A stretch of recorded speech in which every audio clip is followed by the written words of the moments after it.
listening to Talking Terror. As usual, I'm your host, Jacob Harper. I'm your co-host Ariani. And today we are back with a new episode for this week. Um, I'm surprised we got an episode out last week. I have been gone.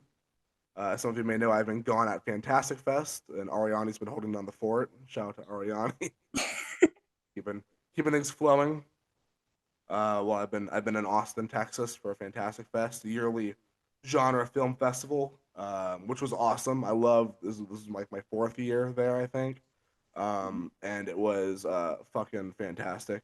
I mean, it's in the title, but it it was a blast. I really enjoyed being there, and I guess today we're gonna break down the movies that some of the horror films that were at Fantastic Fest. This will be kind of a weird episode, huh, Ari? Yeah, it has been. Yeah, it's gonna be like it'd be like you interviewing me. I'm um, excited. hell yeah! So I guess we will start off with it. Um, for those who don't know, Fantastic Fest is I believe it's the biggest film festival on in the country, maybe even on the planet.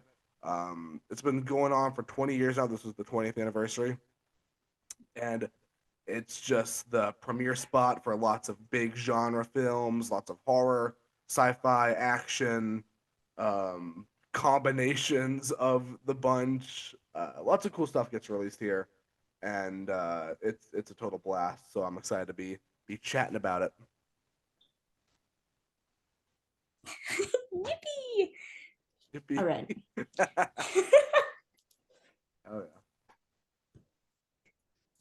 yeah. So tell me about it. When you first got to Fantastic Fest, what was the vibe? How was it? Dude, okay, so the vibe, it's gotten really big over the years. I mean, I Yeah. say that I've only been going for 4 years, but it's like, it's big. So Mhm. I get there and it's like I got there for the Thursday night opening film. So it wasn't too packed, but Friday, holy shit, Friday, different story. Um, but getting there, it was really fun. Oh, man. Also, I think one thing I should have mentioned at the top of the hour, I have gotten sick. I have been sick the last few days, so if my voice sounds a little off, or if I have like a tickle on my throat or something, I apologize in advance because there's probably gonna be a lot of that shit throughout this episode. Um, luckily, I do a lot of people from Fantastic Fest have been getting COVID. I tested today, negative for COVID as of right now, thankfully. Um, still, I mean, still not feeling well, so it's all up in the air. But that is why it may sound strange for this episode. But yeah, Thursday night was it was great. I got to interview Johannes Roberts and some of the cast of Primate on the red carpet, um, which was a blast. I'm a big fan of Johannes Roberts' previous work, 47 Meters Down, and especially The Strangers Pray at Night. Those who know me know I never shut up about that damn movie. I love it. I love that film so fucking much. Then the original Strangers. Um, and it was funny because the director of the original Strangers was at Fantastic Fest showing a movie. The Wow. director of The Strangers Pray at Night was at Fantastic Fest showing a movie. And they did the world premiere for The Strangers Chapter 2. Oh my God. So all three directors for The Strangers were at of the Strangers franchise were at Fantastic Fest at some point that week, which I thought was super hilarious. As a Strangers fan, fun observation. But yeah, the vibe Thursday was cool. Friday got super packed, and it got even more packed as the days went on until about the second half of the festival. But those first few days are hectic, but they're fun. Especially because you have to wake up in the morning to reserve your tickets for the next day, or else they sell out and you don't get to see anything.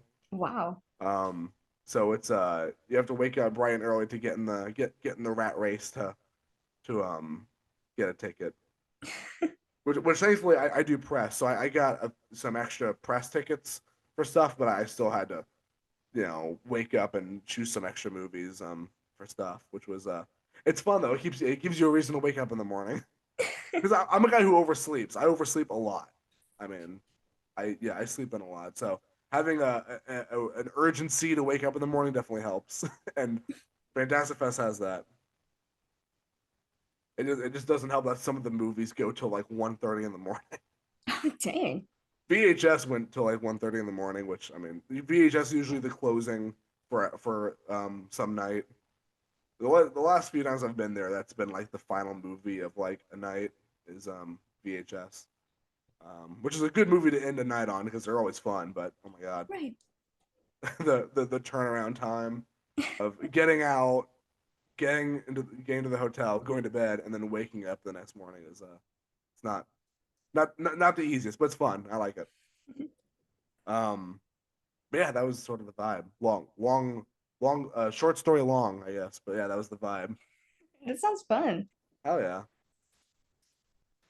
Was it nerve-wracking? Just like, seeing all these big people? Yes. Yeah, no, it 100% is. And because I've been doing this since 2021, and I still get so fucking nervous talking to people there. Yeah. It's hilarious. No, I mean yeah. Dude, yeah, I don't know if I want to like name names of certain celebrities that I was like nervous to like say hi to. All of them are super nice. I don't have a negative thing to say about anyone. All of them are super super nice and awesome. But just me personally, I got like super nervous trying to talk to some people. But that's just me. That's just me being anxious and nervous and being a fan of so many of these people's work. I did get to meet Brian Bertino. I didn't have an interview with him. I didn't have any press reason to talk to him, but I saw him outside of the theater after one of his movies, and I just went up and said hi and said I loved The Strangers because I do. It's like my second favorite horror film of all time. I got a picture with him. Oh. He was super nice, even though I was being super super fucking awkward. um, um, which is usually the story I fantastic about. So I'm usually super awkward, and they're always super nice, so it helps. But it's something I'm working on. Every year I feel like I get a little bit better at it, but still I'm always a little nervous. I can totally play this off like, yeah, no, it was so cool. Me and Patton Oswalt were just chilling. Not true. I was a nervous wreck. I did see Patton Oswalt though. I did see him, and I talked to him for a split second. Oh, that's cool. Um, no, he's a cool guy, but I was just again I was so nervous. I talked to so many different people. But it's fun. It's a good exercise to good sink or swim moment, I guess, where it's like you either talk to them now or you may never talk to them again. That's who knows? true. So it's good to just be like, fuck it, just go say hi. And I did that most of the time. You're fucking brave, dude. You're so brave for that. I'm not. Dude, last year I don't know if I should say, but I met a director I really admire, and I was a nervous wreck talking to him. Yeah. Oh my god, no, I was like sweating. He is the nicest guy on the planet, by the way. He is the nicest dude on the planet. That's just purely me being me, being a nervous wreck. So no, yeah, it's fun though. It's because it's a good moment, good teaching moment to just kind of yeah, they're people too. Everyone's human, Of but course. yeah, it's fun. Don't worry. They're probably used to it anyways. Probably yeah. So, actually, I didn't even know that you had to reserve tickets beforehand. I thought you could just see wherever. No, no, hell no. That's me being optimistic. Yeah, no. Yeah, no. I mean, it's like there's a lot of reservations ahead of time. Dang. Um, and there's a lot of movies that you may not get to see because they get sold out like that. Like because tickets go on sale 10 a.m. Central Time. Not on sale. You can just like with your festival badge, you can just get them. They're not like you don't have to pay, but it's like when you have your badge, you can just select the tickets and go. Oh, But they get turned on at 10 a.m. and by like 30 seconds in, 2 minutes in, gone. damn. Yeah, some movies just off the cuff. And it's funny because the first day, I didn't even know this till this year. The first day, the tickets go on sale automatically. Like a computer just turns them on, right? Every other day after that, it has to be manually turned on.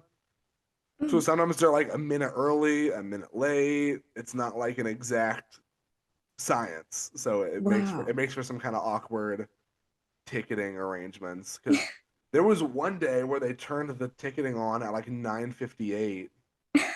So people that logged on at like 9:59 or 10 were already getting like outsold. Oh, that's crazy. Which I feel bad for those guys because that probably really fucking sucks. I bet. Like that stinks for that to happen. But when like there's a movie you're looking forward to, like there's some days where like this is the only movie I want to see, Mhm. and that goes that sells out immediately, and it's like okay, well that's a bummer. Yeah, that sucks. But you know, but also that opportunity to go watch something you would never see otherwise, Oh, that's which true. I feel like that's so important to do at any film festival, but especially Fantastic Fest, Mhm. is like just see weird shit. It's a lot of the shit there at Fantastic Fest is weird, but it's good weird shit, and you can just see stuff that you would never even know about. Like I saw this one, and I'm sure we'll get to this when we break down all the different movies. But I saw one movie. It was like a Polish home invasion horror film, right? Yeah. I found out that it will never get released internationally What? because the company that he made the movie for is like trying to do a tax write-off thing on it, Oh. which is like, in my opinion, a really shitty thing to do. I'm not a big fan of that mindset. Warner Brothers does it sometimes. I'm not a fan of that either. I think it's a horrible thing to do, but that's supposedly what they're doing with the film. And the director told us like, "Hey, you might be the only audience outside of Poland to be able to watch this movie." Oh, that's cool. And I was like, "Oh my god, like that's cool," but it's like kind of sad as well. I'm like, "Oh damn!" Like on one hand, yay, I have this like kind of like I have this shared exclusive moment with everyone Mhm. in this theater. We're all bonded by this moment. But on the other hand, that sucks. Like that should not be a thing where your only chance to see it is at this film festival in Austin, and then it's going to small theaters in Poland for the rest of its life. Yeah. You know, I think that's not a great way to. I think that sucks. You know, but again, like I wouldn't have seen that movie if I wasn't at Fantastic Fest, if someone didn't be like, "Oh, hey, these tickets are sold out. You want to go see this? Yeah, sure, why not?" You know, so it's all about just going and seeing stuff, man. And I got this. I'll get more into it when we go to the get to the one movie because I'm sure you have all the movies written down. Yeah, I do. Hell yeah, I have. There's one movie I saw where I had no really context to it. I wasn't planning on seeing it until last minute, but Mhm. I booked a ticket to it, and they had trading cards for the movie, and I What? ended up collecting most of the trading cards because they would just leave them around the theater. And Wow. I would just see them random like at the bar. I'm like, oh hey, there's another one. I would add to my collection. And it's like the movie itself was fine. It wasn't really my thing, but it was cool. You know, it's a really unique project and not really my go-to genre, but it was still really cool. But it was just like I have these trading cards now, and I know about that movie, so yeah, that's cool. Yeah, it So is. just while you're at Fantastic Fest, for anyone going to Fantastic Fest, just go. Don't go in with no context. That's the best way to see a movie, especially at Fantastic Fest. Just go in zero context, and it's fun. Yeah, Well, I'm glad you had fun. I did. Actually, how did you want to do this with the list of movies? Did you want to go like down this or like your favorite first or like, you know, rank them? Um, your choice. What the fuck? It's your choice. It's you're the one interviewing me at this. Your choice. Okay, alrighty. You are running this episode, Ariani. Okay. Um, alrighty. Actually, I'm gonna look at the movies and then I'm gonna say which one I really want to know about. Okay. Okay. So I saw the trailer for Shelby Oaks. That shit looked awesome. We're starting off strong. Hell yeah. Dude, do you want me to just get into it with Shelby Oaks? Yes, tell me about it. I pull up my Shelby Oaks notes. I have my whole notebook here Yay. of stuff. Um, but yeah, also for anyone who saw me at Fantastic Fest, like scribbling in a weird notebook under my theater light in the theater because it's Alamo Drafthouse, so they have like the little lamps underneath the tables. And that's how I'd just be there, like hunched over, scribbling in this, like some hunchback. Yeah, I Yeah, that's what I was doing. This is my review notebook. I've used it since my first ever Fantastic Fest, so I've been using it for a good few years now. Um, yeah, Shelby Oaks. It's great. It's great. I wrote a review on it for 1428 Elm, which I'll link in the description. But it's a great fucking movie. It's Chris Stuckman's directorial debut. I know Chris Stuckman. He's a former film critic here on YouTube. I remember he made he made a conscious choice to kind of move away from film criticisms and instead do like make his channel a celebration of the films he likes rather than tearing down the films he doesn't like, which I thought was a really neat choice for him to do for his YouTube channel. But because like making a movie is hard, and it's cool that he kind of had that shift when he started making his own film. Um, People can correct me if I'm wrong on that timeline, but I'm pretty sure that's how it happened.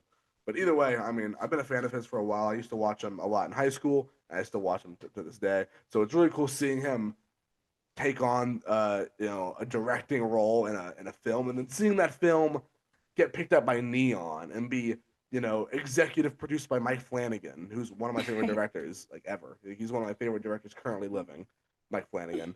Um, so to see Chris Stuckman, evolve in this way, um, and make such a great movie is it's awesome. And Shelby Oaks, I remember in Slash Film, I believe it was Slash Film, the outlet that said this. They said it's like it's a great paranormal story for the true crime generation. Like for this generation, it's a very, very great story, and I couldn't agree more because it does involve a lot of true crime stuff. Um, Not like true crime, but it does.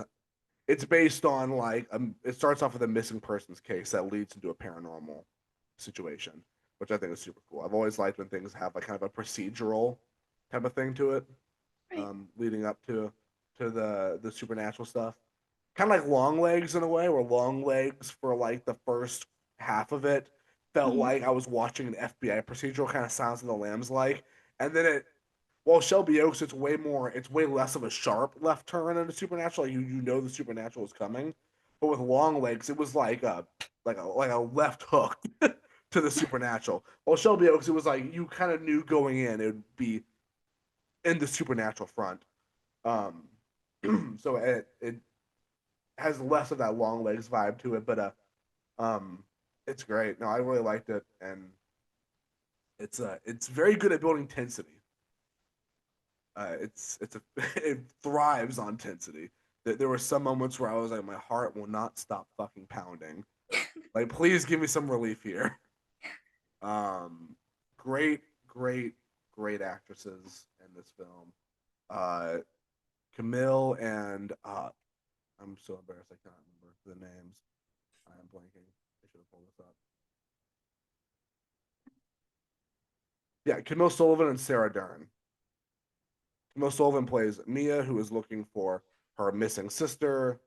Riley, played by Sarah Dern, and Keith David has a brief appearance, That's cool. which I didn't even know about, and I was like, oh hell yeah, Ariani will love this. Hazbin Hotel. She's a Hazbin Hotel fan. Ariani will love this, but it's it's great. Yeah, I love he has like one scene, but it's a really good fucking scene because it's Keith David. Like, why wouldn't it be good, right? It's Right. awesome. Um, but no, Camille Sullivan and Sarah Dern are just electric in this film. They're both giving their all, um, and also the set design. I loved the set design in this film because they filmed at like an actual abandoned prison in a scene. Oh, that's cool. I think that's so cool. I love like prisons and horror. I think that's a really underrated setting for a horror story. By the way, a prison. Um, Yeah, even like a really weird reach here. One of my favorite Call of Duty Zombies maps ever is Mob of the Dead, which takes Yeah. place at Alcatraz. It's like Alcatraz overrun by zombies. Very off topic and very nerdy reach to when I was like in middle school playing that shit. But no, it just while we're on the topic of prisons, I thought that shit was cool. And there's one scene at like an abandoned amusement park, which is a real abandoned amusement park. Like I talked to Chris Wow. Stuckman afterwards, I had an interview with Chris Stuckman, and he was like, "Yeah, those are all real sets. We filmed at an actual abandoned fairground. We filmed at an actual abandoned prison." And I was like, "That's so fucking cool! It's cool. Like, what? That's awesome, man." Um, the film's plot again, Mia searching for her missing sister Riley, and it slowly but surely unravels into a very disturbing scenario. Um, and I don't want to make connections to Barbarian because this has been in the works for a long time. I mean, Chris Duckman said he had been writing this with his wife for, if you count conceptualizing it, like writing down like ideas for it, he's been writing this for 9 years. Damn. Really getting serious about it about 6 years ago. And Barbarian only came out like 2 or 3 years ago. So I don't want to make comparisons to Barbarian, but I did. There was some moments in the third act with like the kind of unraveling of the plot that felt kind of in the same vein as Barbarian. But again, I don't feel like that's a totally fair read because this has been in the works since before Barbarian. Um, but yeah, and it has an insane fucking ending as well. I love that. Yeah. Um, there's a handful of gore, not too much, but there's a handful, which is, I mean, for this type of movie, I didn't expect like crazy gore. I didn't expect like, you know, crazy blood and tearing and shit. But there's a minor, there's a little bit more than I expected from this film, I'll say. And then some solid jump scares. I know some horror fans are put off by jump scares. For me, if they're well executed, Mhm. great.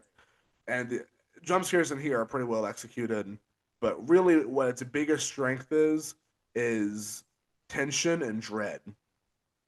Those are the film's biggest strengths. Is you feel like the movie is dread. You're dreading every other scene. Um, and again, Camille Sullivan is just an absolute force of nature in the film. Um, also, it has one of the best intros to a horror film I've seen all year. Yeah. Absolutely, it is my favorite intro all year. It's a really, really cool fucking intro. And it's weird because it's like it's sort of found footage, but also sort of, conventional narrative format. So it's a weird blending of the genre, weird blending of formats, but it works. It works really well. It's another thing I talked to Chris Stuckman about a little bit in my interview, which I don't want to give too much away from my interview because it'll be up hopefully later this week on the 1428 Elm. But um, Nice. yeah, we talked a little bit about the format, and I think what he did was pretty fucking cool. So it bends the rules a little bit in found footage, but I mean, there are no rules in cinema. There are no rules in cinema, so you just gotta you could break some shit, and I really really dug this one.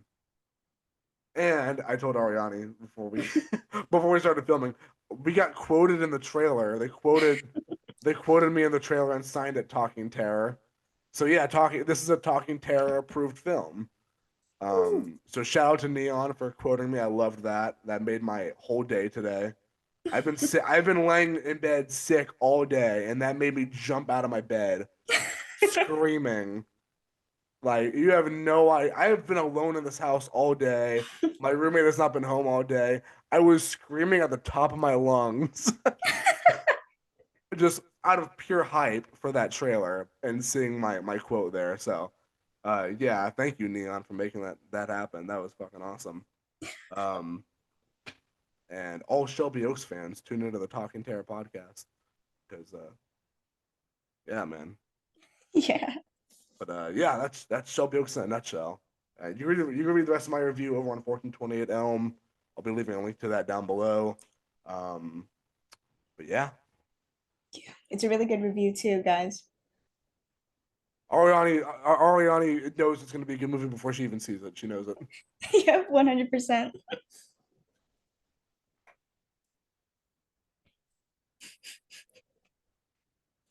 Hmm. Because like I also saw that you wrote a review for Primate. That one seemed interesting. Yeah, yes, I love Primate. I really liked Primate. It's do you know the plot for that one? Um, I read some of your thing. Yeah. So Yeah. it's about this these people staying at this house. Like it's a woman and her friends are staying at their dad's house. Mhm. They're staying at her dad's house for like a summer vacation or whatever. Um, and her dad's like a rich author, you know. He's also deaf as well. The actor is actually deaf, and I spoke to him a little bit. He was super nice. Um, but yeah, it's these people. This woman, her father is a rich author, and they're staying at his house for a vacation.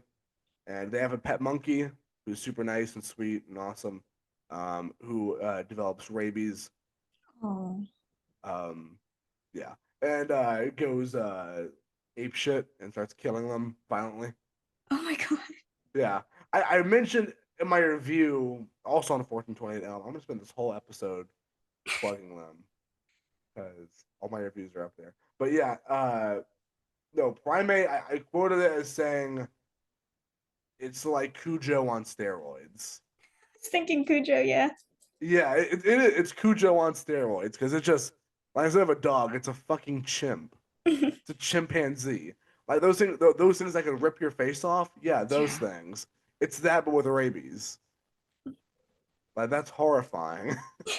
That's intense. There's some really good fucking gore in this film. Like I had a blast with this. Like, oh, there's one kill. I don't know if I should. I don't know what to say. Should I say? Yeah, I want to All right, know. hell yeah. I'll say it. I won't say which character it is, but there's a character where they try to like push the monkey off of a cliff because it's like the house is on like this cliffside and it's got a pool right by the cliff, Mhm.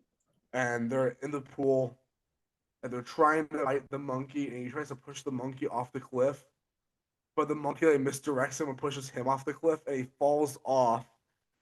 And instead of just seeing him fall, you see his head land on a rock and crack. Oh, Like you see his head get caved in on a rock oh my God. as he falls. And it's like they didn't need to show the head getting he didn't need to see the head get impaled by a rock, Yeah. but Johannes Roberts fucking did, and I love him for that because that shit's awesome. Um, yeah, it's super cool. It's I super love fucking that. cool. Yeah, and there's another character that gets. I sound deranged laughing at this. There's another character that gets like beaten to death with a rock. Like just pinned down on the ground, and the monkey's just like bashing a rock into her Damn. skull. And this is so dumb. I kept thinking of this of this one meme I saw where it was a monkey throwing a rock at someone who's like holding a camera, and it just said half rock. I just kept thinking of the fucking half rock meme.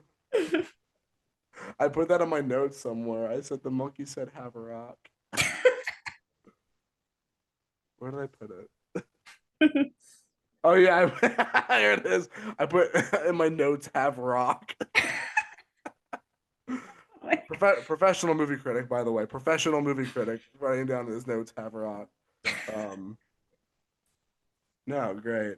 No, it's awesome, but it's violent, and I love it. And the main character, I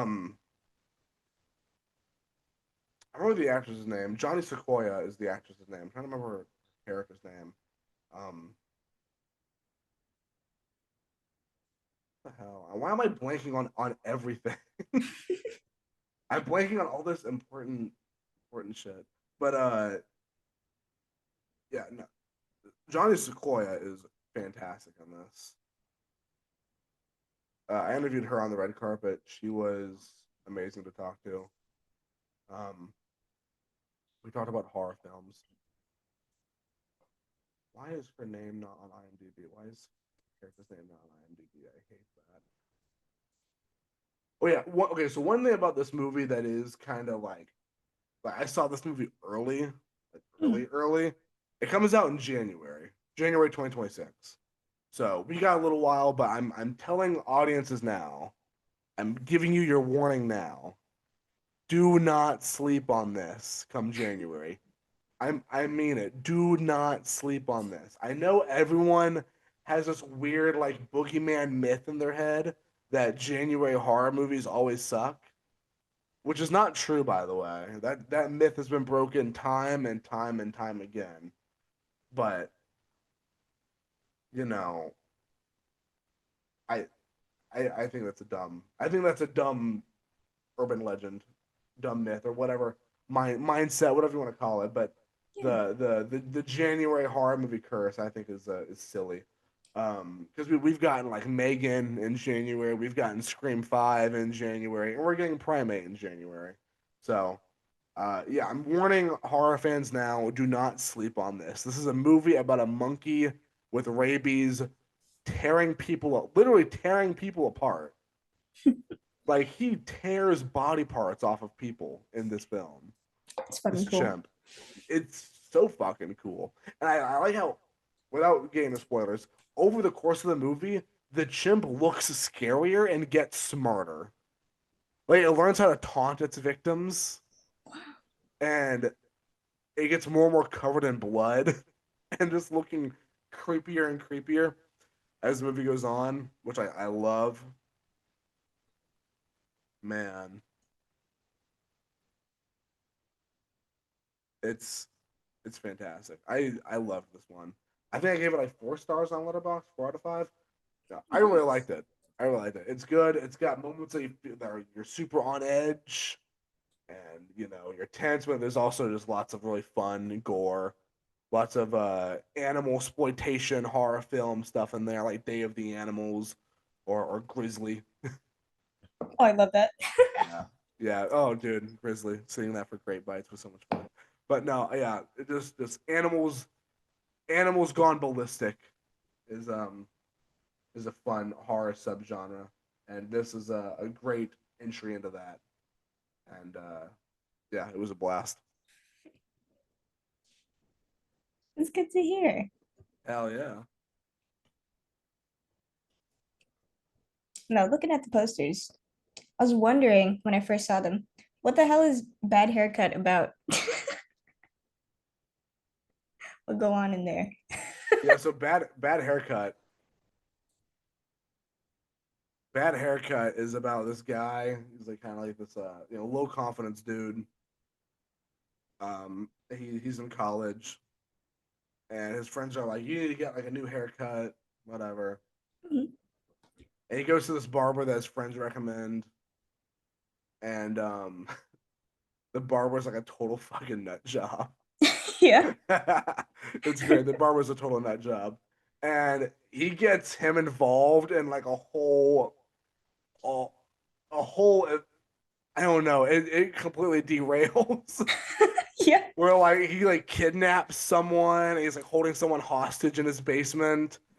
Like, and this all started because the guy needed a fucking haircut. It's so funny because it's just like the whole thing just derails so quickly in the most absurd ways.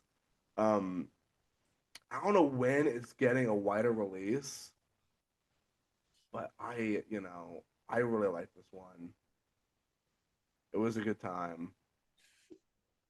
Um, Frankie Ray plays the barber in this, and I got to talk to him at one of the parties at Fantastic Fest. I spoke to him a little Damn. bit.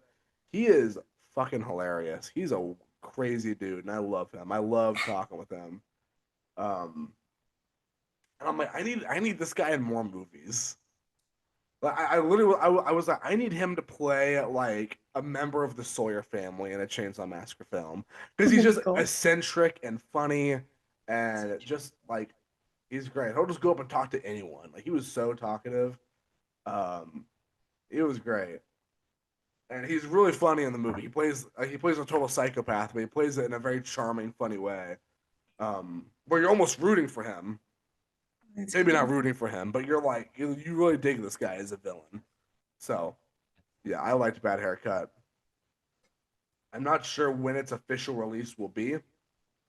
Um, as far as I know, it's still on like the festival tour right now, but I I I want to see it again. I wanted to come to theaters or I don't know where it's gonna land. I don't know what distribution plans it has. I no idea, but it was a blast. So yeah, that's bad haircut.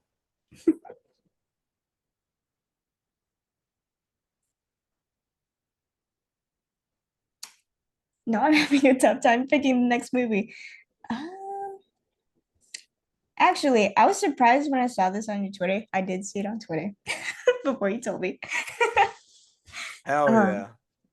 The Bride of the Reanimator. Like, I always thought the Reanimator guy was like a romantic or something. He gave me those vibes. Yeah, I mean he kind of just because it starts with someone else who has like a girlfriend, and then she like dies horribly. And I think he puts her back together. Oh, of He course. he reanimates her. Um, but it's funny because I've never seen a Reanimator movie. I've never seen any of the Reanimator movies. Mhm. But I just on a whim was like, oh, I'll go see this. Because it's a 4K restoration, and I need to burn a few hours before my next movie. So yeah, I'll go watch this. Pad out my fantastic because like with Fantastic Fest, it gets to a point where I'm like, how many movies can I see in a day? Like one, like it got to that point where I was like, I'm just booking stuff just to go see, Damn. just to pad out my time there.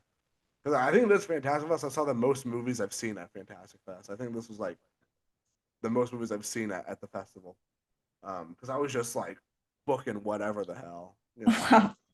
What a I, I flex. I booked the stuff that I was writing reviews for, but then there's other things where I was like, I'm just gonna go watch this for fun.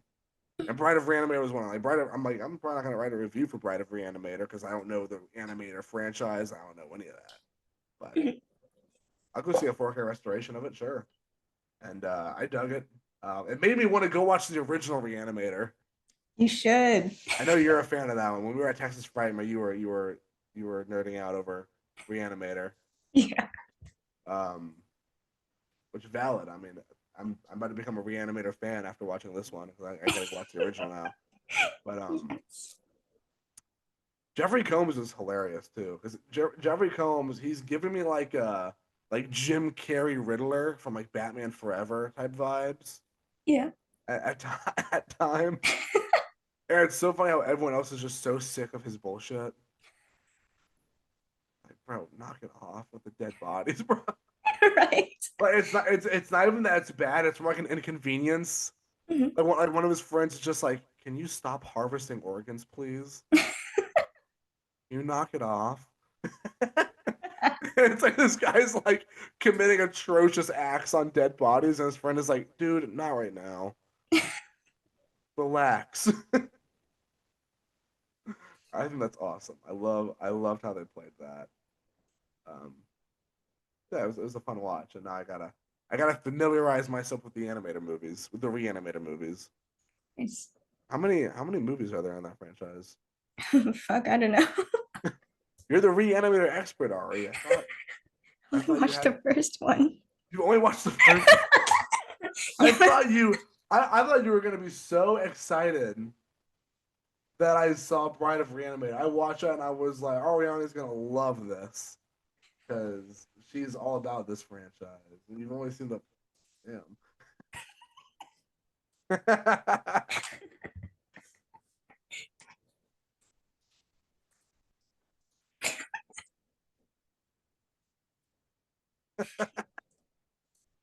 I'm googling it right now. How many films?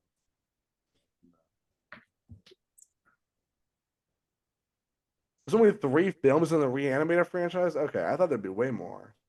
Oh, okay. That's good. You were like, fuck, I don't know, probably 20. You were talking about like it's like Friday the 13th or Halloween. Like, yeah, man, I don't know, probably a billion. We'll never get through all those. It's Reanimator, Bride of Reanimator, and Beyond Reanimator. Okay. Okay.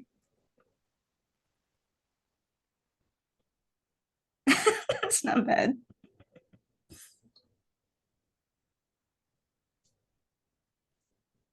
Stuart Gordon only directed the first one. The rest were directed by producer Brian Yuzna.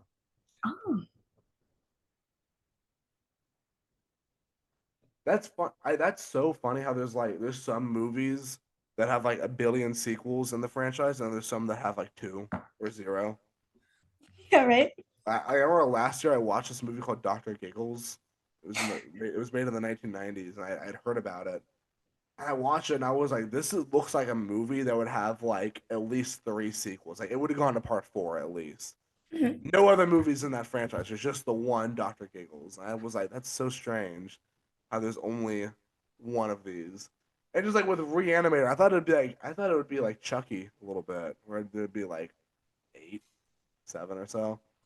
That was a Um, lot. there's only three. But then with something like Candyman, which has such a perfect ending, Mhm. like the first one had such a great concrete ending, but they made like four of them and then a remake. Dang. So it's like it's weird what movies end up getting like crazy franchises versus some that like kind of know when to drop it, or Exactly. some that don't get a franchise off. Some that they're just like, yeah, we're just gonna do this and then be done with it. Very very strange how that works, but I digress. I'm soothing my sickness with Freddy Fazbear Fanta. He's been drinking that for like weeks, you guys. I have a whole case in my fridge that I'm still working through. I've been gone for a week. I've been in my house for a week, so they've been pristine. They've been waiting for me. Oh my God. Because you started with the bottles and now it's the cans. Yeah, yeah. Only because there's Freddy Fazbear on it. I hate how susceptible I am to marketing. I almost never drink Fanta. I'm not an orange soda guy at all. But they put fucking Freddy Fazbear on this, and now I have a whole case of it in my fridge. Oh my God. I am so stupidly susceptible to marketing sometimes, man. Just like, dude, supposedly they're putting the grabber from the Black Phone in Fortnite. I'm like, how the fuck do you know how to get my money, Fortnite? I said this on an earlier episode too. I said, I swear to God, Fortnite knows exactly how to get my money. Right when I'm like, oh, I'm not gonna spend any more money on Fortnite, they drop like Leatherface like they did last year. Yeah. I'm like, man, now I have to get it. Like or like when they brought in Family Guy, I was like, no, what? Like, now you're just messing with me. Like, on what planet would Family Guy be in Fortnite? But here we are, and here I am paying $20. And Actually, since we're talking about Black Phone, you saw Black Phone too. oh yeah, How how was it? dude, it was really fucking good. Yeah. I really liked it. I've seen some polarizing reviews. A lot of positives, but I've seen a few that are negative, which are valid. Because it does take things in a weird direction. It's very Nightmare on Elm Street, Ooh. but I like Nightmare on Elm Street, so I'm happy. I'm happy with it. Um, it trying to go non-spoilery with it, but it's again very Nightmare on Elm Street. The grabber is now supernatural and is attacking kids in their dreams, Oh, that's cool. and it's so fucking cool. It is, and like Gwen, who has like a kind of psychic supernatural thing, is like at the forefront of it now, and the grabber is like specifically attacking her. So they have a lot of scenes together, which is great. Madeline McGraw and Ethan Hawke share the screen together a lot, and it's awesome because they're both amazing in this. Madeline McGraw, especially. Oh my God, Madeline McGraw is fantastic in this film because she was very good in the first Black Phone, but she is like another level in Black Phone too. So I really dug that. Um, the grabber gets more lore to his career as a serial killer. We learn a little bit Ooh. more about before he was abducting and killing kids, who he was as a serial killer and what he was doing. Um, and also, the grabber drops some like fucking banger lines in this movie, like like Robert Cargill. I mispronounced that so badly. C. Robert Cargill, who wrote the Black Phone and the Black Phone Two. Um, absolutely just gives Ethan Hawke the coolest, most menacing villain lines ever. Like I wrote a few of them down because they're just so fucking cool. I want to hear him. Okay, one of them is because he's talking about being like a supernatural force because he's been like in hell basically, and also the whole movie's set in like a snowstorm at like this youth camp, so it's like all like cold and snowy and like the lake is frozen solid. It's a great creepy like chilling pun intended chilling atmosphere. Um, and the grabber is like covered in like ice and he has like ice burns on him. Whoa. And like anytime he takes off his mask, it peels some of his face off because it's like stuck to him with the ice. And there's like this line that he says that says, "Hell isn't flames, it's ice because nothing burns like the cold." And I'm like, "What the Dang. fuck? Fucking hold on, his writing is this fire? Like this is a banger. That's so cool." And there's another really good line that it's something like hell strips everything good about you, like it rips away everything good in you and leaves nothing but the sin, and I'm a bottomless pit of sin. Whoa. And I'm like, oh my god, this guy's a demon. Ethan Hawke is a fucking demon in this dude. It's so cool. It's so cool. Like I want like 10 more movies full on Nightmare on Elm Street style about just the grabber in this state, in this undead ghostly Freddy Krueger demon state because he is fucking freaky. And there's this one shot I bet you've seen in the trailer where because like his mask like comes in like parts, he like take off different parts of his mask. There's a part where he like rips off the jaw of his mask, like his whole like cheek like comes off with it, and you Oh see like, yeah. his jaw.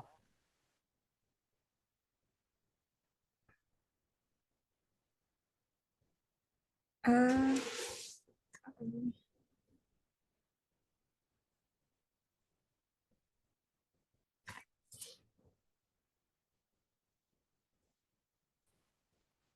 Like just you see the rot on it. You see the parts of his flesh that were like torn up that's fucking cool. and have been like freezer burnt or like torn off by the cold. And it's so fucking cool. He's a full on, he's a monster in this, dude. Um, and yeah, it's it's awesome. And the third act has a scene. I know I've been comparing a lot to Nightmare on Elm Street, but there's a scene in the third act that is so reminiscent of something you would see in a Friday the 13th film, like a Jason Voorhees type of excuse me, type of scene. Oh, I You love know, that. yeah. And also just like, dude, when the hell are we gonna get a Friday the 13th movie set in the snow? When is that gonna? When I want to see Camp Crystal Lake covered in snow. I want to see the lake covered in ice.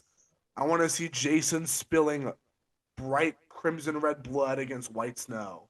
That's such a cool visual. Yeah. And just being in the cold, like the visuals in this, like you feel the how cold it is. Because I remember like back in like those who aren't in Texas probably won't get this, but back in like 2020 and 2021 when that whole blizzard thing happened, Oh yeah. that snowstorm happened, I remember like having to like walk through like my college campus like in that like ice. Oh my And like God. I lived in a really shitty apartment, so like my power shut off like every 10 minutes. Wow. And like my mattress like froze solid. So it's like the cold sucks. Like I like it when it's chillier. I don't like heat, but like that level of my god, my lamp just fell. But that level of cold fucking sucks. Like you Yeah, feel it. Like it hurts. it does. So feeling like seeing that in this film, you feel it, and it's like, yeah, maybe hell really is like ice instead of fire, because like, damn, and just the camp just looks miserable. Like you're watching this and you're like, this looks like a miserable place to be, which is a great setting for a horror film, by the way. I love when horror films do that, where they put you in a place where you're like, this is the last place I want to be. Like this is miserable. Um, so that's great. I love the setting of the, the camp. I loved the grabber in this new demonic undead form. Um, and the ending as well. The ending, Madeline McGraw gives a really great, almost like tearjerker performance towards the end. It's a very emotional ending, which I feel like some people aren't expecting from this. So it's like be prepared. The ending is like emotional and like big, in that way. But I really really like it. I loved the Black Phone too. Again, I know some people didn't like the new direction. Some people thought didn't need a sequel. Just keep it at one, which I thought that at first too. When I'm gonna fix my lamp. When they announced that they were doing a sequel to the Black Phone, I was skeptical because the Black Phone is based on a short story by Joe Hill, and the short story does not have a sequel. And the movie kind of ended on this perfect note. Um, when anytime a horror movie ends on like that perfect note, I am always like, okay, maybe stop while you're ahead. Because Right. I said the same thing with Smile. When Smile ended, I'm like, that's a perfect ending. It's a perfect ending. Leave it. And then they did Smile 2, and Smile 2 was amazing. I really liked Smile 2. So Yeah. I ate my words there. I said, you know what? I said don't make Smile 2. They made Smile 2 and it was amazing. I said maybe hold off on Black Phone 2. And Black Phone 2 is fucking awesome. And even the writer, Robert Cargill said, he said that he wouldn't do the Black Phone 2 unless he had a really, really good idea. He's like, he's not just gonna say, "Oh, Hollywood wants a sequel. Let me just bullshit a sequel." He's not gonna do that, and I really respect him for that. I love that he said that. But the original author of the Black Phone reached out to them and was like, "I have an idea for a sequel Oh, that's cool. to y'all's movie," and he told it to Cargill, and Cargill told it to Scott Derrickson, and they were all so down with it. And the idea of fucking, I mean, again, snowy camp setting. The grabber is the supernatural ghost demon type thing. Yeah. It's great. It's great, and yeah, I dug it. So I'm excited to rewatch that this month. That comes out October 17th. Oh, that's soon. I'm going to hopefully have my review up for that this week because I'm still offloading reviews because I saw a lot of movies and did a lot of interviews this last week. So I'm still getting all of them formatted and put into the system and getting them put into the website. But yeah, Black Phone 2 review, full length review is coming, but that's like my quick podcast um breakdown of it. It's fucking awesome. Love it.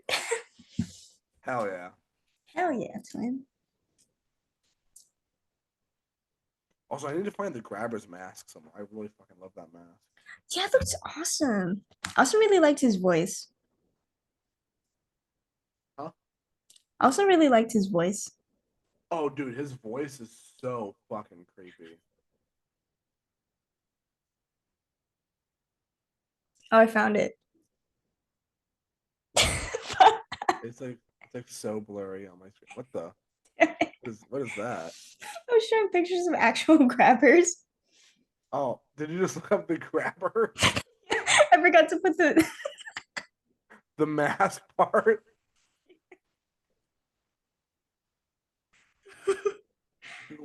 Google show me grabber. It's funny as hell.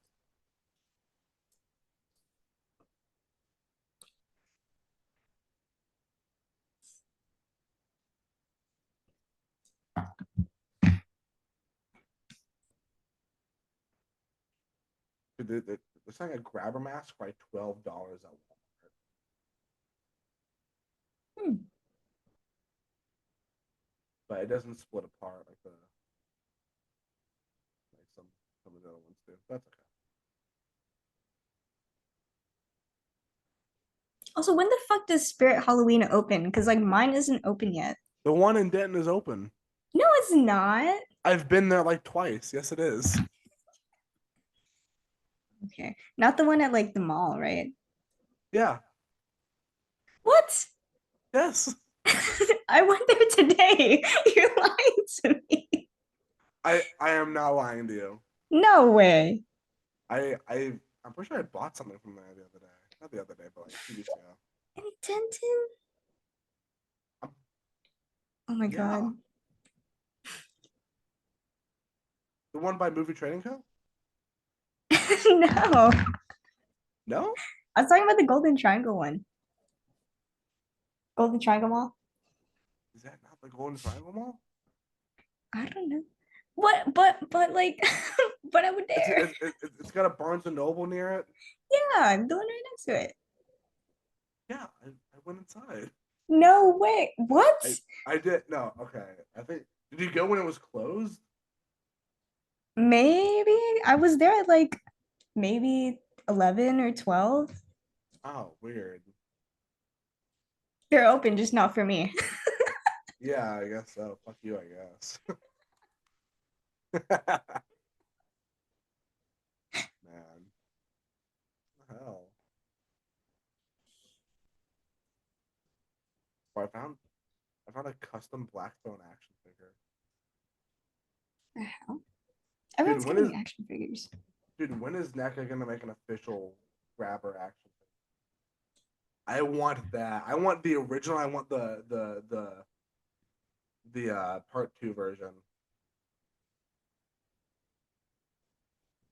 Oh, that's cool.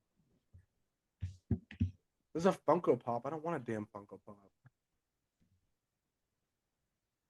I want like the NECA.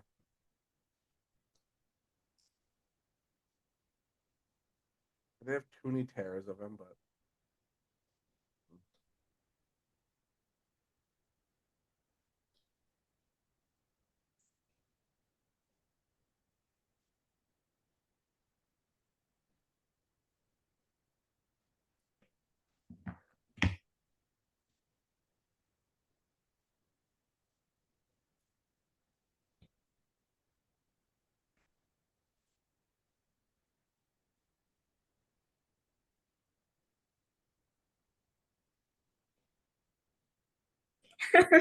Are we continuing? yeah. Okay, got you. All right, I'm gonna let you pick. So, The Strangers Chapter 2 or VHS Halloween? Oh man. Um, I'm gonna get Strangers Chapter Two. Because I know you were disappointed. Yeah, I'm not a fan of this one. I'll admit I'm not a huge fan of this one. Um, and look, like part of it, I will, agree. Part of it is because I am a huge fan of the original and the Strangers Prey at Night, of course. But this new trilogy, man, this new trilogy that they're doing is just I'm not with it. Strangers Chapter One was kind of just like watered down, loose beat sheet of the original, but with characters making like crazy dumb decisions. Yeah. And the killers had no personality. And here, the killers still have no personality. Oh. It's like they're not. They feel like I would say they feel like they're haunted house scare actors, but I feel like that's disrespectful to scare actors. No, I mean because I have friends that are scare actors, and they put in a lot of work to their characters and their performance, and the, They're awesome. this movie just feels like it's just I don't know. I feel bad. I don't want to sound like I'm beating up on it, but like it just doesn't work for me. It doesn't work. Because they do this weird thing. They try to give an origin story to the strangers, Mhm. which I feel like inherently shows that they don't quite understand the strangers. Because the strangers are rooted the center of the horror comes from anonymity. You know, Yeah. the idea that they could be anyone coming from anywhere is what makes the strangers so scary. Um, the original, how it's just a random act of horrific violence against these innocent people, and when they asked them why are you doing this, they just said because you were home. Like because you answered the door that we knocked on, just by happenstance. We happen to knock on your door and you happen to answer. So now we're gonna fucking kill you. That random act of like barbaric violence Yeah. is horrifying. And it's horrifying because it's so random, because you don't know these people, because Mhm. these people don't know you. They have no reason to be doing this. They don't have a vendetta against you. They're not against you. They don't hate you. It's not out of malice. It's not out of passion. It's just what they do. It's like breathing to them. Yeah. Do you think about breathing? No, they're just like they don't think about who they're killing. They're just killing people. Um, and they give a they give a backstory recommendation. They give a backstory to how they say why they say is Tamara home? That's like their line when they knock on a door. They say, "Oh, is Tamara home?" And then they say no. Then like, that's just how they get people to talk to them, asking for someone that isn't there. That's how they engage. That's how they start the conversation with their victims. And they gave a backstory to that line, and I'm like, who? Okay, who was watching the original Strangers or even its sequel and thought, you know what? I want to know more about that Tamara line. I I can't think of anyone who has uttered that sentence, who has wondered like, oh hey, why do they do that? You know, so and not that you need to have a reason to add those things. Not that I'm not pulling the nobody asked for this card because I think that's kind of a dumb card to play, but it's no one asked for that. I don't know. It's it just doesn't work, and I don't know. The director's cool. The director's done some really cool stuff in the past, um, but I just don't think this team really gets what made the Strangers so scary in the first place, and I don't think they really know how to apply what made it work Mhm. to this new trilogy. Um, Madeline Petch, I believe is her name, the lead actress in this. She's great. She's doing her best to give this character some depth, some heart, some soul. But the writing, man, the writing just puts her in the dumbest situations and making her act even dumber. Oh. Um, which sucks because she's a great actress. She's really trying to hold this together. I could feel when she talks about the movie in interviews, when she speaks about this franchise, she wants this to work. Mhm. Um, she really wants this to work, and it's just like nothing else in the production seems to. You know, it's so it just feels so stale and so bland. Um, the killers, even the killers' designs, feel like a muted version of the originals. Oh. Um, there's one scene in this where uh, the main character is randomly attacked by a boar. For no reason, it just sort of happens. What the fuck? I thought I dozed off and then woke up in a random scene, and I talked to my friend afterwards. And he's like, "No, you didn't doze off. That was how that scene played out." And I was like, "That's so strange. That's such a weird. That's such strange pacing." So I don't Yeah. know. The ending also, while we're on the topic of pacing, is so abrupt. The movie ends like that. You don't even know it ends. It just Huh. ends. And it ends with a teaser for chapter three, like a you know, like the movie ends with like a trailer for chapter three. It's not even like a post credits. It's like a trailer, like a full on. I don't know if that was just at my screening. Maybe I have to go watch it again now that it's out in theaters. But maybe just at my screening, it ended with a trailer. But it ended so abruptly and it ended with a trailer, so it was so strange. There is one really decent scene in the movie. And it's a hospital chase scene, which I dug. I really like this. It felt kind of like the Rob Zombie Halloween 2 hospital chase, which I Mm. really dug. There's a scene where she hides in the hospital morgue and she has to hide next to a dead body in one of the lockers. I thought that shit was cool. It is cool. Um, but every other decision she makes after that is just like dumb. Like, I don't know. I'm just like, why, why is she doing that?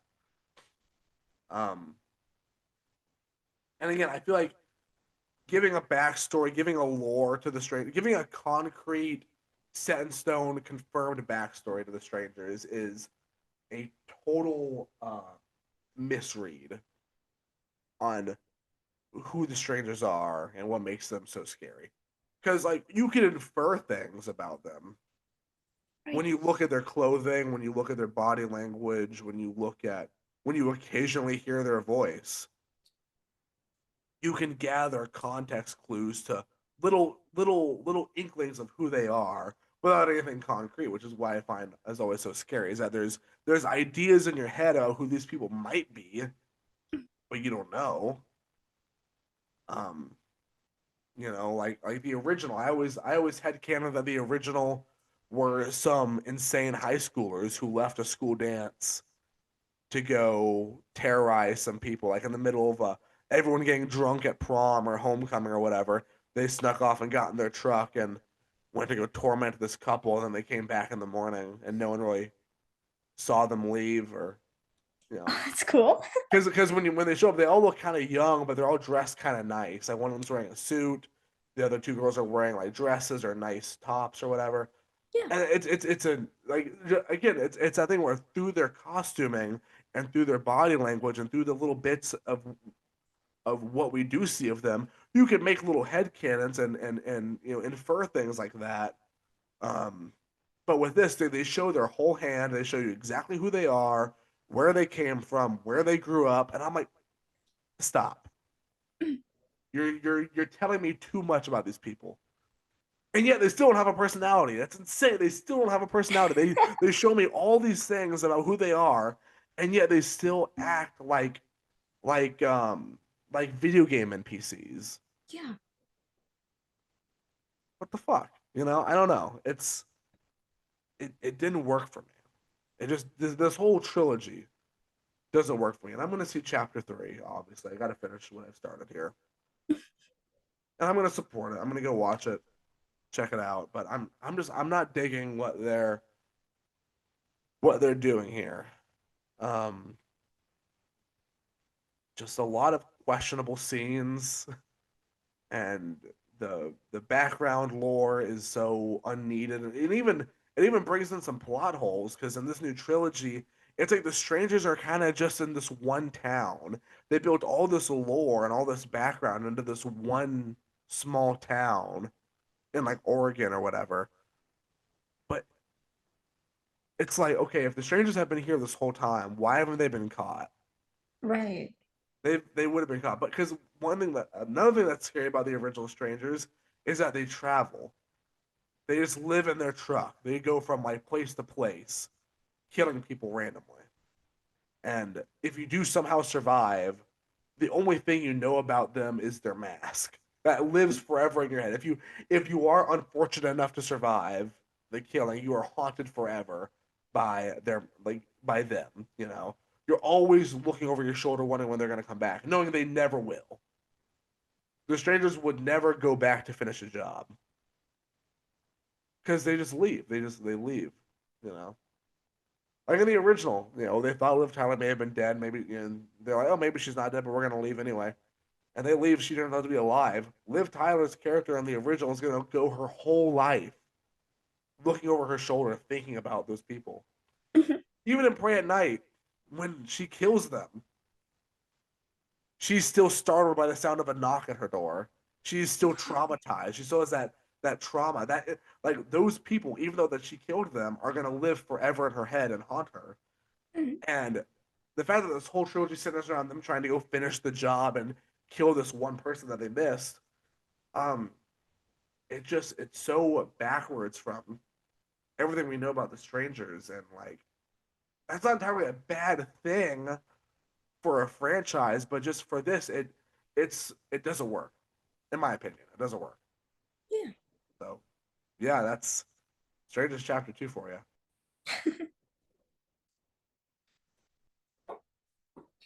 I feel like it would have been better if it was like, the strangers, but then a new cast of characters. What do you think?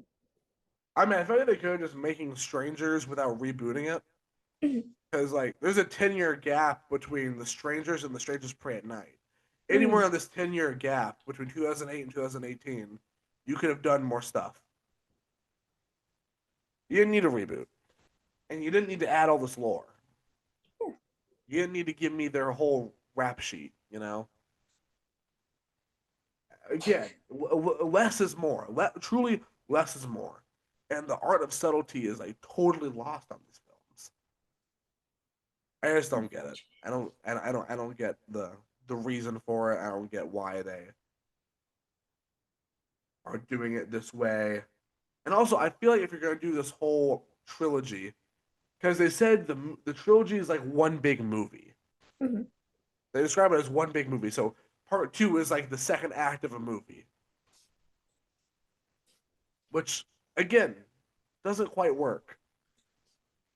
Like if you're watching a whole movie and you only get the satisfaction of the second act of a movie, that doesn't work.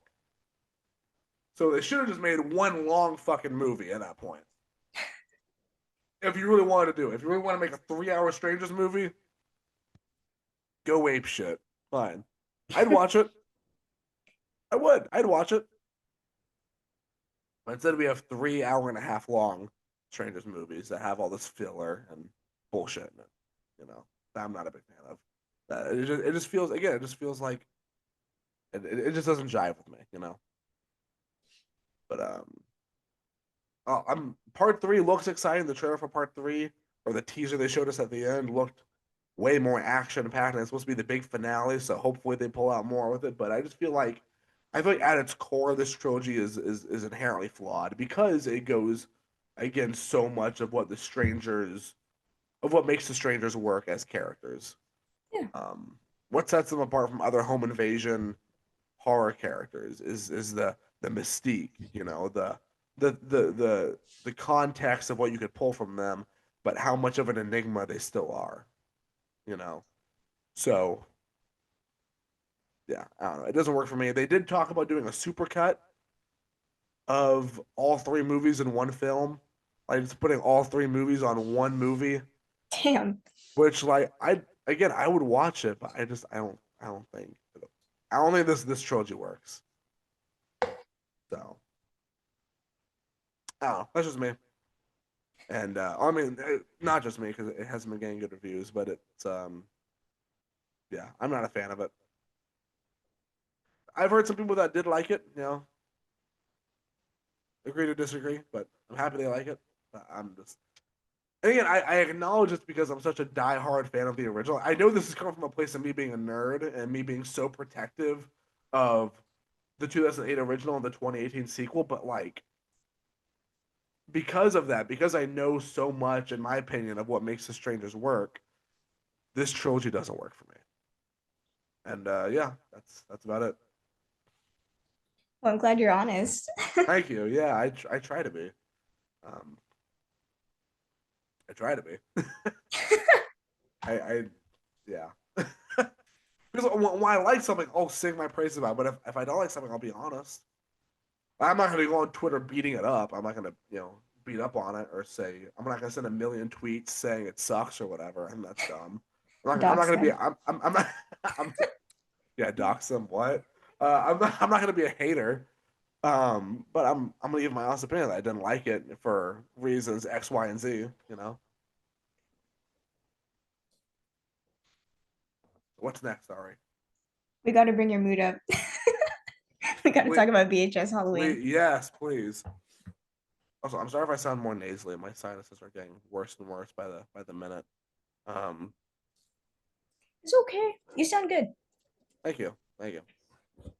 Flipping to my pages. So VHS, this took up 4 pages of notes because Hell yeah. I wrote notes on each segment. Oh no, not even 4 pages. It's one, two, three, four, 6 pages. I stand corrected. 6 pages of notes for VHS Halloween. But I dug VHS Halloween a lot. Like a lot, a lot. Hell yeah. Like I can't wait for this shit to drop this week. It comes out this week. I can't wait for it to come out this week. And I can't wait to have it on loop the entire Halloween season. This may make it into my Halloween annual rotation. For those who don't know, I have a list on Letterboxd, my Halloween season rotation. It's got about 10 movies in there that I always find a way to squeeze into my Halloween marathons during the month of October. I try to watch new stuff as well, but I always find a way to squeeze these 10 or so movies into my rotation. But I think VHS Halloween is gonna make its way in because I really dug this. Um, so I'll start by talking about the wraparound segment, directed by, uh, I have the notes right here. I have all my notes here. Brian Ferguson. I'm reading my chicken scratch notes that I wrote in a dark theater, by the way. So apologies, but yeah, Brian Ferguson directed the wraparound, and I think it's great when a director for a VHS movie can make me like the wraparound. Because admittedly, I've never been a big fan of the wraparound stuff in VHS, especially in early VHS. Wasn't really a big fan of it. As, as the movies went on, the wraparounds got more like from VHS 94 onward. They got a little bit more interesting. Um, but this one has a very fun wraparound called Diet Phantasma, and it's about this like food company trying to make like a Halloween drink, and they're trying like different mixtures to try to make a perfect Halloween drink, and they give it to test subjects, and they keep dying horribly. Yeah. Like each time it cuts back to this segment, a new patient is like dying horribly in some fucked up creative way when they drink the soda. And I think it's a fun little riff on like uh Halloween product placement. Like there's always, oh, try the new Halloween Oreos, try the new Halloween Mountain Dew, and it feels like it's making fun of that, which is hilarious because I mean obviously, right? I mean I'm drinking my Fanta Freddy Fazbear right now, which is just regular Fanta, but has Freddy Fazbear on it. But even then, I'm known to buy whatever the latest seasonal Mountain Dew is, or I'll go buy. I was at CVS today picking up some medicine, and I saw they had Halloween Oreos, and I almost bought them. I was so tempted to buy them because again, I'm a sucker for that dumb Halloween shit. So seeing a segment making fun of that, I loved it. And I interviewed the directors of all the segments, and I told Brian, I was like, "This is like the thing, but if the thing was a soda can, like if the alien creature was a can of soda, a can of Mountain Dew," and he's like, "I love that." I'm like, "Well, thank you. I'm glad you do, because that's what it is. It feels like the thing. If the thing was a can of Mountain Dew or Fanta or something, which I loved. I loved that. So that was fun. That was a fun wraparound segment. Probably one of my favorite ones as of late. Because again, I'm usually not that into the wraparound segments for VHS, but occasionally they do really really you know get me. And this one I really dug. So this is fun. Um, the next one was one of the weirdest ones. Yeah. It's called Coochie Coochie Coo. It, it's yeah, it's weird. Um, Directed by Anna Zilikovic, I believe is how her name is pronounced. And this one is like the classic Halloween like bag of tricks. Like it mixes in a bunch of like Halloween urban legend tropes. Like you have like a creepy neighborhood urban legend. You have asshole teenagers causing mischief. You have some elements of like a haunted house gone wrong, kind of like Haunt or Hell House LLC type of vibes. Um, and you even have like witch mixed with like mad scientist stuff Ooh, in there, and there's lots of really fucking good body horror I in love that. here. Um, yeah, these two teenagers they go into this house, they think it's like a haunted house, and they get trapped in there. And there's like this woman that's like turning people into like weird like baby people. Mhm. Like they're still adults, but they have like weird like baby face type things. Ooh. And she's like treating them like her babies. And she like breastfeeds them. It's really creepy. It's really fucking creepy. And there's like this one machine that like forces milk down their throat. It's really fucking weird and Huh. gross and creepy. And I loved it. It was really fun. I loved it. Again, like There's gonna be a lot of these where I talk about the set design because they all have such a unique personality, but this one had a great fucking set design because the house feels like endless. The house feels fucking endless at times, Love and that. there's so many layers to it, so many different creepy rooms that have like weird like baby stuff in it, but it's all decrepit and creepy looking. And again, like the milk machine thing is like, why did they make that? That's horrifying. Yeah. Like, there's someone who's being like waterboarded with like breast milk. Oh my God. Yeah, I know. It's disturbing. It's so creepy. Um, I put in my notes because I know I just write notes really quickly to remember them. I just wrote the milk device, bro. Um, it's great. And again, the practical effects are awesome. And also, this isn't that important, but the fact that these two teenagers broke into this house because they thought they were giving out like full size candy bars. So I do risking it all for full size Snickers is crazy. That's real. And then getting like mutilated horribly into like this like baby monster thing and breastfed by this witch. It's horrible. Horrible fate. But yeah, it was creepy. Oh, and then after that is I had the official name for it written down. Um but it's directed the next segment is directed by um Paco Plaza. Wait, that sounds familiar. Yeah. You, you know it. I swear to God. You want me to tell you or do you wanna guess? Like it sounds like a Spanish name. Yeah, yeah. Is he the rec director? Yeah. Yes. Yeah, Yeah. hell yeah, he's the director of Rec. Hell yeah. It was great Hell talking to yeah. him. I Oh my told him God, you got to talk to him. I told him I was like my co-host recommended me Rec and I watched it earlier Yeah. this month. So I was like, so thank you for making Rec. And I'm sorry it took me so long to watch it, but I liked it. I told him that I was like, sorry it was long to like, but I liked it. Um yeah. So his segment was called Ut Supra Sic Infra, which is Spanish for as above, so below, Oh, that's cool. which is fucking awesome. Because there's another horror movie called As Above, So Below, um, which is a neat movie. But this one, I really like the editing. This one, the standout thing was the editing here, editing and cinematography, because it blends. It's like two different stories being spliced together through editing. Mhm. Well, it's one story, but it's two different perspectives. One is an event as it's happening on Halloween night, which is a group of people going down into like this like catacomb, not catacomb, but like this underground tunnel to perform like a to like look at a haunted object that's there.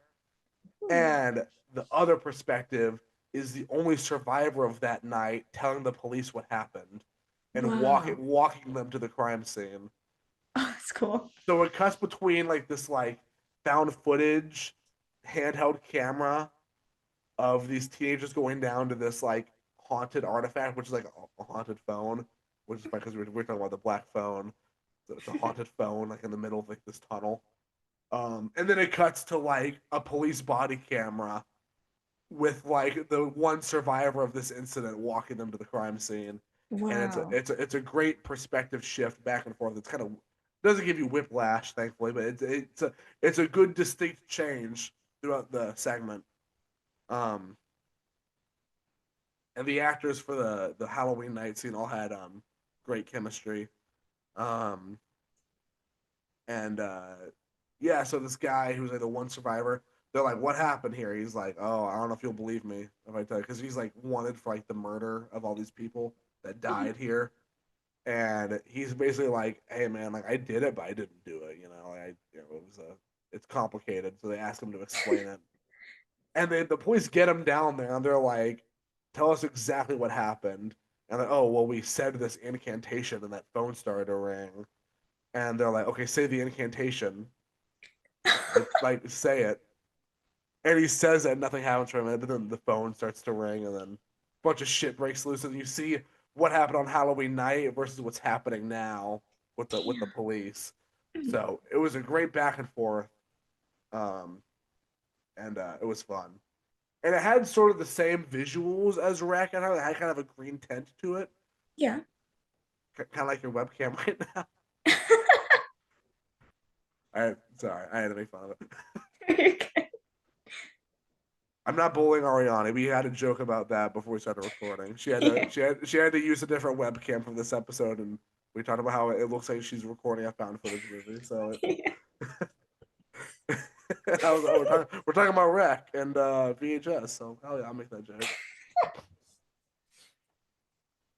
Um, but no, it's great. There's some good like gore in here. Well, not gore, but I'd say there's some good gross scenes in this one as well, which I really dug. So yeah, As Above, So Below, directed by Paco Plaza, was a blast. Um, and following that was probably my favorite segment. One of my favorite segments. I don't know. There's so many good segments in this one. I think these final three that I'm about to rattle off were like my favorites. Um, so this next one is called Fun Size. It's directed by Casper Kelly.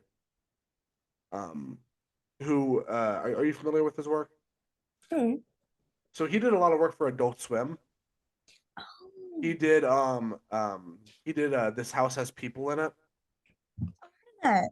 and I'm pretty sure did he also do Too Many Cooks? I'm not sure, but he's done some really cool, like kind of, you know, I'm really quickly looking at if he directed Too Many Cooks. Because Too Many Cooks is a really creepy, um, really creepy. Okay, yes, it was. It was written and directed by Casper Kelly. I knew it. That's so his thing. It's a weird, creepy experimental short film that was aired on Adult Swim at 4 in the morning to freak people out. Because Adult Swim loves fucking trolling people like that. It's awesome. Um, and he's also worked on a bunch of other Adult Swim stuff. He's worked on like what else? I think he worked on like Squidbillies. Oh, Um, I love that show.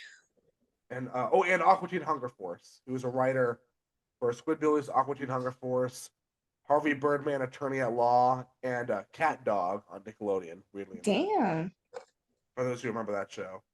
And he also directed the horror comedy Yule Log, which I forgot he directed that. That's a really cool horror comedy, also on Adult Swim, um, and HBO for those who are interested in checking that out. But oh, and he also did total. I'm going on a total tangent about his resume, but he also did the Scooby Doo Project, which was a Blair Witch Project parody of Scooby Doo that aired on Cartoon Network for a Halloween special. It was a short film, and That's cool. Shaggy does like the creepy like look in the corner thing.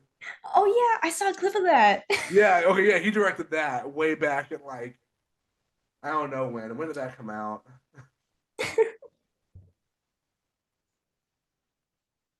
But he's responsible for that, which I think is awesome.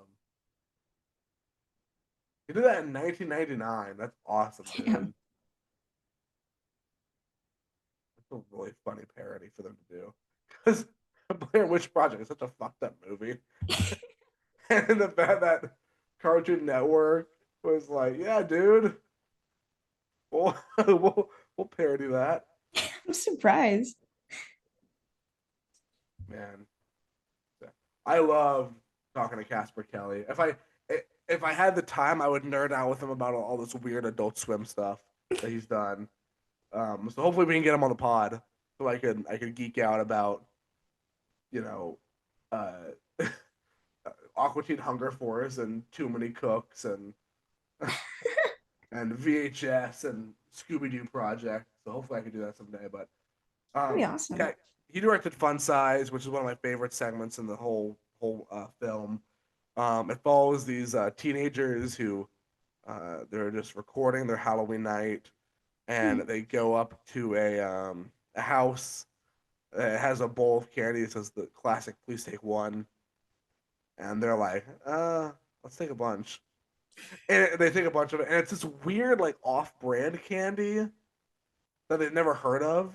Mhm. They open one, it's a piece of chocolate that looks like a penis. Yeah, creepy, weird. But they take more, and then a hand pull comes out of the bowl and drags them into the bowl, and they go to this weird, like, candy underworld where they're attacked by this, like, candy monster. Um, I love this guy, by the way. This candy monster, and he has a sidekick as well, which I love. I love that so fucking much. Yeah, the entity, I guess I'll call it, is only known as Fun Size, and his sidekick is known as Fun Size's assistant. Um, but they're trapped in this, like, factory type thing, and they're forced to go into this conveyor belt where they're turned into candy, where they're chopped up and their body parts are turned into candy. So that penis was a real penis. That chocolate penis was a real dick. It's Um, crazy. and you see a guy get his dick chopped off in this segment and turn into caramel candy. Yeah, no, it's awesome. You see his brain get covered in chocolate. It's the practical effects in this are so cool. Um, and just this whole chasing through the factory with this creepy candy mascot doing all this, like, gleeful murdering. And it's funny because I really want to get a feature length version of this segment. Like, I want a spin-off movie about this mascot guy. That'd be 'Cause cool.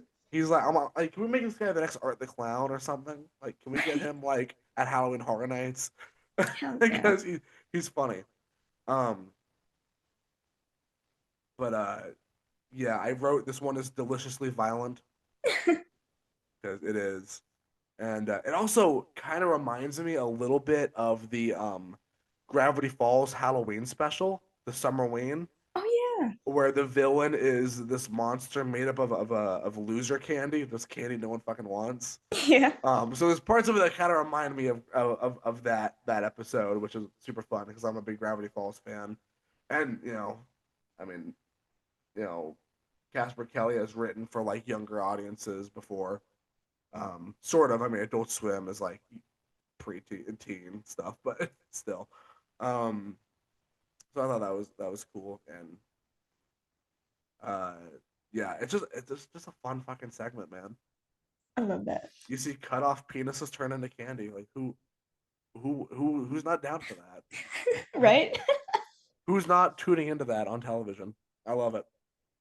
So yeah, that's Fun Size by Casper Kelly, which is great. Again, I really want to have him on the podcast. I think he'd be great.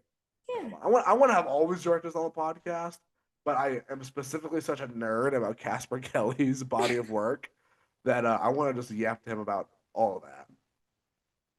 Yeah, I told him, I was like, I'm surprised we haven't gotten a VHS segment from you sooner, because so much of your work feels like it's meant for VHS. Like Too Many Cooks, This House Has People in It, the Scooby Doo Project, like this all feels like a VHS bit, you know. So I was like, finally, you're in the VHS sandbox, and I'm happy to see it. So the second to last one is from director Alex Ross Perry, and it's called Kid Print. And I want to warn. I don't know if I want to warn the viewers because it's kind of funny, but I'll warn them anyway. This is one of the most violent VHS segments I've ever seen, and specifically violence on children. Hilarious. Just kidding. Not hilarious. It's awesome, but it's not hilarious in the Fun Size way, where they're chopping off teenagers' dicks and covering it in chocolate. It's more like, oh wow, that's a child being mutilated. Holy shit. Okay, well, I'm watching this, Damn. and you kind of nervously laugh about it. Yeah, this one was fucked up. Um, Because it starts off with like this guy, and he's like running this company called Kidprint, where he has parents come in and have their children take videos. He records their children against like a height thing, like a police lineup, because there's an epidemic of children going missing in this town. It's like an epidemic. Like every day, a child goes missing Dang. to the point where they're thinking about canceling Halloween. Like a child is going missing like every fucking day. The town is going nuts about it. I mean, this is just a businessman trying to stop it. Mhm. He starts his business called Kid Print, and he's trying to record. He has parents bring in their kids so he can record a video of them to help police identify them, their voice, their height, what they look like, where they live, and just like, okay, like this is for the police to, like, parents pay this, and they have a bunch of copies of these children to give to police for when they go missing. Um, but then it's like more kids are going missing, and there's footage of them being murdered really violently, Wow. and the Kid Print business becomes the center of this investigation as the bodies start kind of tracing back to that location, and there's drawn out moments of intense child murder and mutilation. There's a scene where the killer cuts a child's face off while he's still alive and wears it. Whoa. He starts ripping his intestines out. There's a scene where a kid is holding his own intestines, screaming in pain as he dies. Wow. Yeah, it's a lot. Um, I wish I could say more without spoiling it, but yeah, yeah, yeah. This is a lot. I'm There's one, surprised. yeah. There's one scene where I wrote down. I was like, this is like Leatherface mixed with William Afton from Five Nights at Freddy's. You know, it's like I put it as like, this might be the most violent VHS segment yet because it's heavy. It's heavy stuff. You know, and it's not even played for laughs. It's like you're laughing out of nervousness. You're like, whoa, what the fuck did I just watch?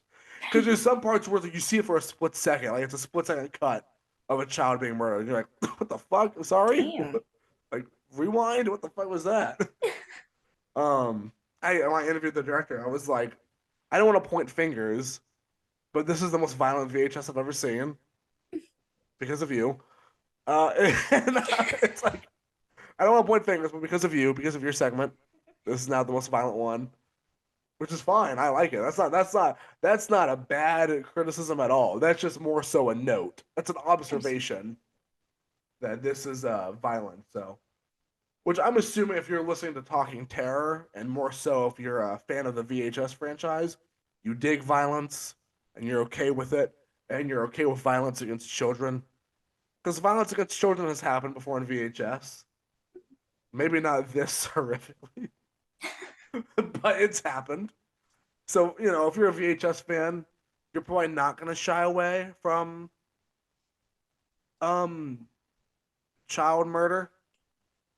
And if you're a Talking Terror fan, maybe you don't shy away from violence and child murder. But Mhm. fair warning, I guess. This one has a lot of it. But it's cool. It looks fucking cool. And it looks nasty and it's violent and it's mean and it's sadistic. And there's points where you kind of do laugh at how sadistic it is. But it's fucking awesome. And it's well done. So shout out to Alex Ross Perry for that one. I dug this. I dug this a lot. And I'm excited to see people's reaction to it. I'm excited to see how people take to it October 3rd when it drops. So I'll be watching my phone very closely October 3rd to see how people react to that one segment of because I can already see the tweets now. I can already see the tweets saying, "Okay, that segment. What the fuck?" And it's like, yeah, let's talk about that segment.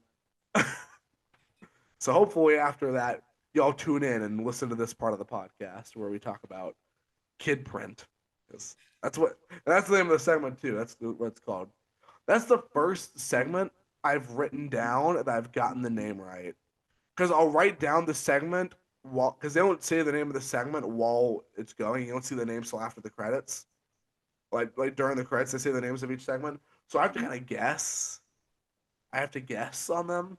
I just write down. I write down a word, or I write down like a fake title just so I remember it. Like for Coochie Coochie Coo, I wrote like Baby One,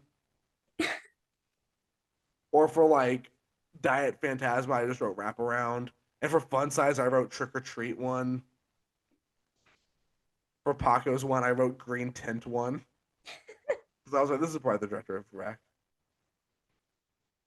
Um, but for Kid Print, I wrote down Kid Print, and I found out that that's the name of it, Kid Print. So that's the first time ever I've gotten one right on the title when I'm just rapidly writing down notes for this segment. But yeah, Kid Print is it's a lot. So I guess viewer discretion advised. But again, if you're tuning into Talking Terror, you probably don't care. And if you're tuning into VHS every year, you probably really don't care. So, all good either way. But I feel like it was fair to warn people on that one specifically. And on to our final segment. I feel like I've been talking a long time, but this is just a really long rant about VHS. I feel like I've been giving a, yeah, it's just a long review because there's so much to uncover. Because course. each segment is like a long short film, like an extended short film, you know. So it's a lot to go through. But this final one is called Home Haunt. This is another one I really dug. I really dug this one because it takes place. I don't remember when it takes place. This was in the '90s, I think, or it starts off in the '80s and goes to the '90s. Because it's like this family has a tradition where every year they host a haunted house in their backyard on Halloween for trick or treaters to go through. And it's fun. It's like a homemade haunted house, which I think is super cool, super cute. I like that.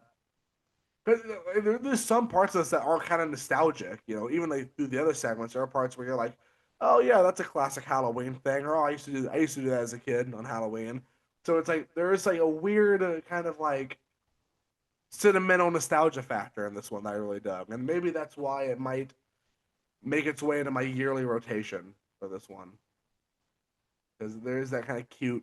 Oh yeah, I used to do that. Like going back to even the disturbing kid print one, there's one where they're at like a Halloween party and there's like donuts being hung on strings and you're supposed to like bite them.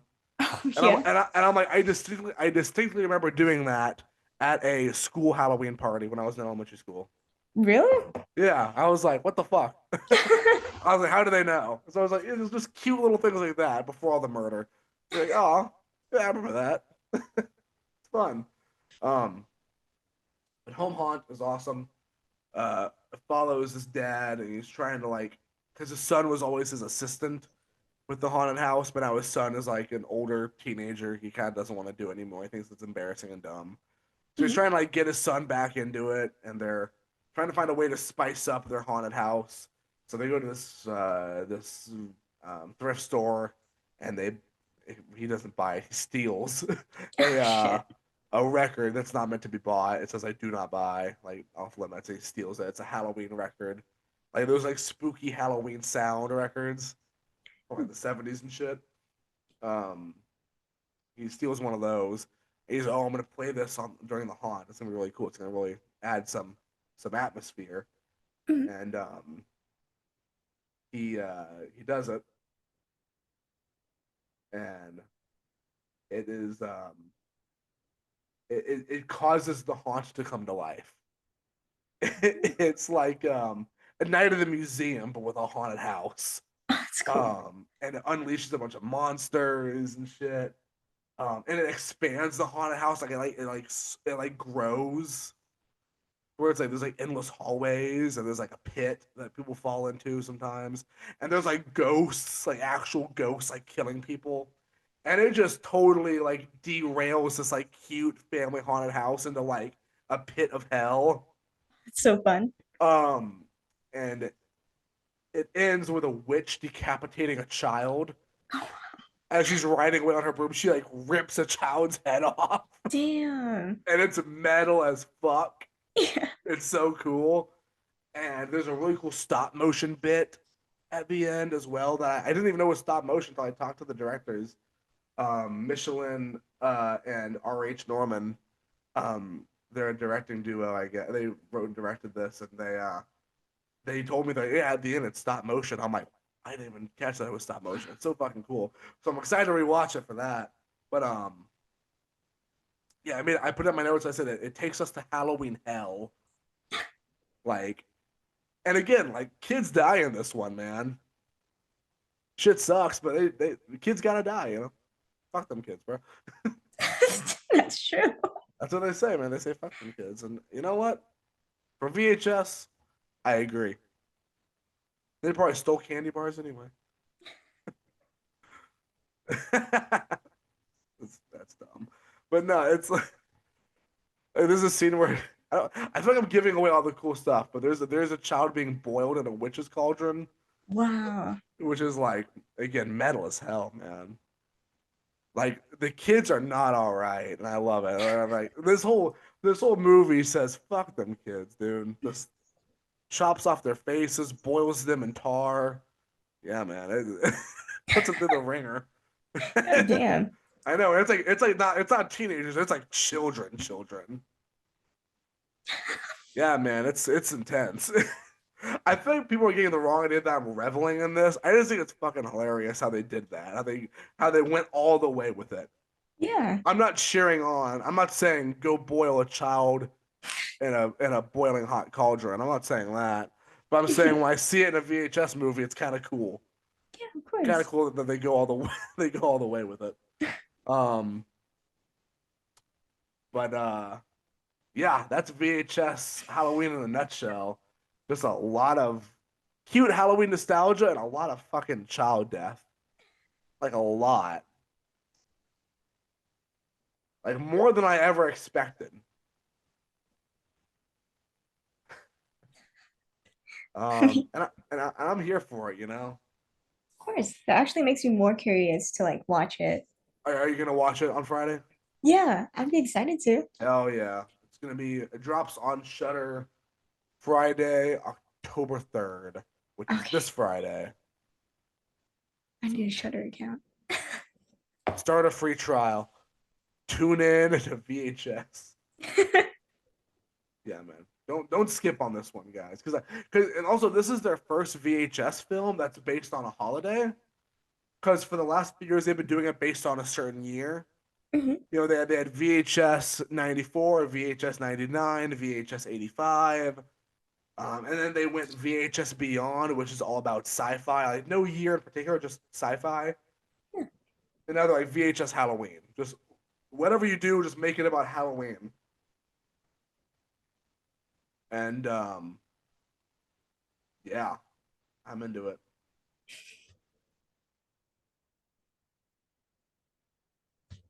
Uh, yeah, so more and more. I might have talked about this on a previous episode where I talked about VHS Halloween being a thing. But guys, can we please get VHS Christmas, VHS Easter? That'd be Dude, awesome. if anyone over at Shutter is listening or any of the producers of VHS, please recruit me to direct a segment. I it's on the filmmaker bucket list for me. I really want to do one. And if it happens to be VHS Christmas or VHS Easter or VHS 4th of July, I can make that work. No problem. No worries. I can make a killer Easter bunny or something. I'm down with it. You definitely could. And enough of me begging for jobs. What's the next movie? What's the next film you want to get the scoop on? Hey guys, Jacob Harper here. I know this is kind of weird, but I wanted to go in and end the episode here and make this episode a two-parter because the final kind of edit of this wound up being 3 hours long because Ariani and I kind of yapped it up with Fantastic Fest. So lot to talk about. I didn't want to cut too much out, so I'm making this a two-parter episode. With part two, I'm hoping to be up by Thursday, October 2nd, so this Thursday. Um, but I just want to give you a quick heads up so it didn't end so abruptly. So thank you for tuning in to part one of the Talking Terror Fantastic Fest special. I really do appreciate it. You can tune in to our social medias. On Twitter, we are at Talk Terror Pod. On Instagram, we are Talking Terror Podcast, and also on TikTok, we're Talking Terror Podcast. We have a TikTok now. Hopefully, we're going to start uploading some new kind of clips of the show over on there. So be sure to check those out. If you want to follow me on Instagram, you can follow my Twitter, which is at Jacob at the Movie, as well as my Instagram, Jacob the Harper. You also follow Ariani on Instagram. Her account is little with two e's dot imp. And yeah, that's gonna do it for me. Be sure to come back for part two on Thursday. Peace, guys.